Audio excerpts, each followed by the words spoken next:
So one thing that I learned about for notes as of recently, I've attended a couple of different seminars from the same teacher, specifically around performing notes. He's talking about the sale of partial notes. And the sale of a partial note basically is you're selling a certain portion of the payments you're entitled to another party. So to further explain that, let's say you buy a note with 262 payments left, right? That you're coming in as the bank. It's a performing note. You are entitled, assuming that the borrower pays for the life of the amortization, you would get 262 payments of principal and interest. Okay. Instead, you can sell off some of those payments. So I can sell off 160 of those payments for upfront cash.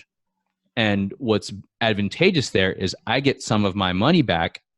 The investor who's buying those partials gets monthly cash flow at a rate that is beneficial to them. So if your interest rate is, let's say 10%, and then you buy it at a discount, that performing note, your total yield may be something like 12% over the life of the note. You can then sell a partial, certain portions of that payment to get an investor, let's say 6 or 7%. And that 6 or 7% comes from the amount of money they're paying for the amount of payments over that time. So if I pay, I don't know the math in my head that well yet. Let's just assume round numbers. They pay $50,000 for 160 payments over 8% interest. So just hypothetically, bear with me there. Okay. So let's just assume that you would get $50,000 of your initial capital that you deployed. And then once those 160 payments are up, you get to collect cash flow towards the end of that. So the second half, the 102 remaining payments. So when you get your money back from selling that partial note, you can then buy another note and then sell another partial and then just kind of keep going with that. So I learned that recently. Wow. That's been cool. That is cool. That's interesting. You know, the creative aspects of real estate have always fascinated me. I'm super interested in them, but I get lost in them pretty easily. You know, I mean, I'm the kind of learner who really needs to see something happen, be part of it, experience it, and sometimes even more than once. So these kind of creative things I get lost in pretty quickly, but they're very interesting to me. And I know it's one of the beneficial powers of real estate. Absolutely. Right? Yeah, it's always fascinating how people kind of figure out these techniques and then profit from them. I love the creative aspect of it. And then some people might ask, okay, well, why would I want to buy a partial? Right. And that's completely fair. And I totally get that. And for certain investors, they want to get paid on their every month. They want a monthly cash flow if they're paying a certain amount of money instantly. And that's the benefit of buying a performing partial. You are getting that money. Actually, I don't think you can get a partial for a non-performing note. So it's implied that if you're buying a partial, it's a performing note. Yeah. Interesting. And typically, depending on how the deal is set up, that partial owner, let's say the borrower goes into default, it depends on how the contract's set up. But typically, they would either foreclose, that you would get paid the money back, or you could work with the person who sold you the partial to redeploy the capital, as in finding a person to come into that property and doing owner finance. There's so many more ways that you can do. So it's not to get into the weeds because I'm still learning, but I just wanted to present that that's the highest level that I know of with partials. Yeah, that's pretty cool. So are you thinking about doing this in some way? Absolutely. So what I've seen from the notes that I'm analyzing is how I could, in theory, get into a note by selling a partial, owning the note on the back end, while the investor gets a solid yield that they're requesting on the front end. So what I mean by that, let's say that the note cost $40,000, and I have an investor that wants to deploy $50,000. If they pay $45,000 for 8% interest over the next 10 years, then what has happened is there's a $5,000 difference. That could be like a broker's fee. And then the remaining $5,000 would be in the event we had to foreclose. And let's say that there's, out of that note that I just mentioned, there was 200 payments. So let's say they get 100 payments at $45,000, 8% interest. once those 100 payments are up, I would own the note and the remaining monthly payments on the back end. So it's like I'm Yeah. owning the note with no money into the deal. Yeah. So for the first 100 payments, you own it, but he's getting all the cash flow from it. Correct. Once he gets all of his payments, you still own it, and you begin collecting and get the cash flow until it's done. Yeah. That's cool. Exactly.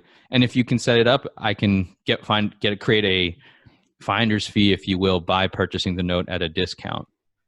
And that's one thing that I'm working on. The second thing actually that I'm working on is an ebook. I'm doing the final edits on that, where I'm trying to target seller carryback notes. And for our listeners that don't know what that means, is it's a owner financed note. So let's say you own your house outright. You've paid it off and you want to sell it to somebody, but either they can't get the traditional financing, or you know them personally and you know they have a good job, they just don't have that cash right now. Instead of the traditional 20,000 or 20%, you could say, you know what, pay me 10% and I'll finance the rest. So for $100,000 house, you say pay me $10,000 and I'll finance the remaining $90,000. And typically when you do that, you are going to have an interest that's higher than the bank, because you now, as the former homeowner, are taking on that risk. You're not getting your money up front, and that risk is paid to you through interest. Now, let's say 6 months to a year, maybe even longer, you're like, you know what? I want upfront money. I'm tired of the monthly cash flow for whatever reason. Maybe you want to pay for college for somebody. You want to go on this dream vacation. You can then sell that note to somebody like me. So I don't know if a lot of people are aware of that. And that's why I wanted to create an ebook to start educating people on that exact process. And plus, I love writing and educating anyway. So it's a fun exercise. Nice. And Oh, then, that's awesome. Are you going to offer the ebook on your website? yeah, and on Tech Guys Who Invest too. So Awesome. that would be awesome for people to read if they're interested.